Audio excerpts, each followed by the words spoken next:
So the Roman Empire is widely considered to be the most powerful, influential, and impactful empire in human history. What are some reasons for that? Yeah, I mean, Rome has been hugely influential, I think, just because of the image. I mean, there's all these practical ways. I mean, the words I'm using to speak with you today, 30% are direct from Latin, another 30% are from Latin descended languages. Our law codes, I mean, our habits, our holidays, everything comes fairly directly from the ancient world.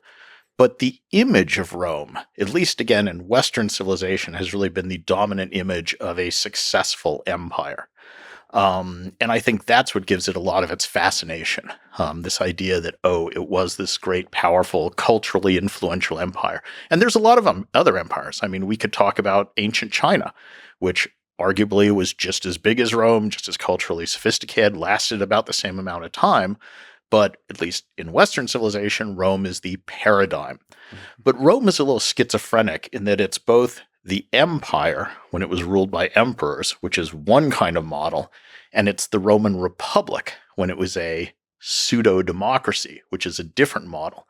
And it's interesting how some later civilizations tend to either focus on one or the other of those. So, the United States, Revolutionary France, they were very obsessed with the Roman Republic as a model. But other people, Mussolini, Hitler, Napoleon, they were very obsessed with the empire, Victorian Britain, as a model. So Rome itself has different aspects. Well, what I think is actually another big difference between the modern world and the ancient is our relationship with the past. Mm-hmm. So one of the keys to understanding all of Roman history is to understand that this was a people who were obsessed with the past and for whom the past had power, not just as something inspirational, but it actually dictated what you would do in your daily life. And today, especially in the United States, we don't have much of a relationship with the past. We see ourselves as free agents, just floating along, not tethered to what came before. And the classical story that I sometimes tell in my classes to illustrate this is Rome started out as a monarchy. They had kings. They were kind of unhappy with their kings. Around 500 BC, they held a revolution and they kicked out the kings. And one of the guys who played a key role in this was a man named Lucius Junius Brutus. Okay. 500 years later, 500 years down the road, a guy comes along, Julius Caesar, who starts to act like a king. So if you have trouble with kings in Roman society, who are you going to call? Somebody named Brutus. Now, as it happens, there is a guy named Brutus in Roman society at this time who is one of Julius Caesar's best friends, Marcus Junius Brutus. Now, before I go further with the story, and I think you probably know where it ends, I just have to talk about how important your ancestors are in Roman culture. I mean, if you went to an aristocratic Roman's house and opened the front door and walked in, the first thing you would see would be a big wooden cabinet. And if you open that up, what you would see would be row after row of wax death masks. So when a Roman aristocrat died, they literally put hot wax on his face and made an impression of his face at that moment. And they hung these in a big cabinet right inside the front door. So every time you entered your house, you were literally staring at the faces of your ancestors. And every child in that family would have obsessively memorized every accomplishment of every one of those ancestors. He would have known their career, what offices they held, what battles they fought in, what they did.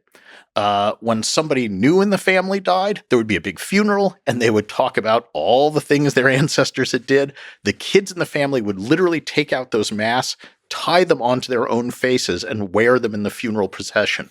So you were like wearing the face of your ancestors. So you as an individual weren't important. You were just the latest iteration of that family. And there was enormous weight, huge weight, to live up to the deeds of your ancestors. So the Romans were absolutely obsessed with the past, especially with your own family. Every Roman kid who was, let's say, an aristocratic family could tell you every one of his ancestors back centuries. I can't go beyond my grandparents. I don't even know, but that's, maybe 100 years. So it's a completely different attitude towards the past. And the level of celebration that we have now of the ancestors, even the ones we can name, is not as intense as it was in Roman times. No, I mean, it was obsessive and oppressive. It determined what you Oppressive. did. Oh, Yes, because there's that weight for you to act like your ancestors did. do you think, not to speak sort of philosophically, but do you think it was limiting to the way the society develops to be Yes, deeply absolutely. constrained by the limiting in a good way or a bad way, you think? Well, like everything, it's a little of both. But the bad, Mm. so on the one hand, it gives them enormous strength and it gives them this enormous connection. It gives them guidance. But the negatives, what's interesting, is it makes the Romans extremely traditional minded and extremely conservative. And I mean conservative in the sense of resistant to change. Mhm. So in the late Republic, which we'll probably talk about later, Rome desperately needed to change certain things, but it was a society that did things the way the ancestors did it, and they didn't make some obvious changes which might have saved their republic. So that's the downside, is that it locks you into something and you can't change.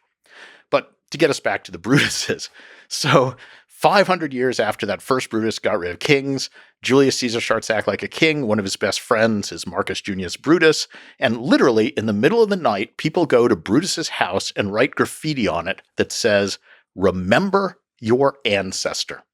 And another one is, I think, "You're no real Brutus." And at that point, he really has no choice. He forms a conspiracy, and on the Ides of March 44 BC, he and 23 other senators take daggers, stick them in Julius Caesar, and kill him for acting like a king. So the way I always pose this to my students is, how many of you would stick a knife in your best friend because of what your great great great great great great great great great great great great grandfather did? That's commitment. That's the power of the past. Yeah. That's a society where the past isn't just influential, but it dictates what you do. And that concept, I think, is very alien to us today. We can't imagine murdering our best friend because of what some incredibly distant ancestor did 500 years ago. But to Brutus, there is no choice. You have to do that. And a lot of societies have this power of the past. Today, not so much, but some still do. About a decade ago, I was in Serbia, and I was talking to some of the people there about the breakup of Yugoslavia and some of the wars that had taken place where people turned against their neighbors, basically murdered people they had lived next to for decades. And when I was talking to them, some of them actually brought up things like, "Oh, well, it was justified because in this battle in 12 whatever, they did this." And I was thinking, wow, you're citing something from 800 years ago to justify your actions today. That's a modern person who still understands the power of the past, or maybe is, crippled by it, is another way to view it.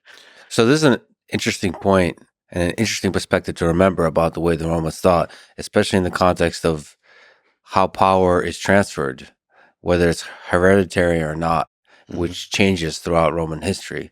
So it's interesting. It's interesting to remember that, the value of the ancestors. Yep. And just the weight of tradition. The weight of for tradition. the Romans, the mos maiorum is this Latin term, which means the way the ancestors did it. And it's kind of their word for tradition. So for them, tradition is what your forefathers and mothers did. And you have to follow that example and you have to live up to that. Does that mean that class mobility was difficult? So if your ancestors were farmers, there was a major constraint on remaining a farmer, essentially. I mean, the Romans all like to think of themselves as farmers, even filthy rich Romans. It was just their national identity is the citizen soldier farmer thing. Right. But it did, among the aristocrats, the people who kind of ran things, it was hard to break into that if you didn't have famous ancestors. And it was such a big deal that there was a specific term called a novus homo, a new man, for someone who was the first person in their family to get elected to a major office in the Roman government, because that was a weird and different and new thing. So you actually designated them by this special term. So yeah, you're absolutely right.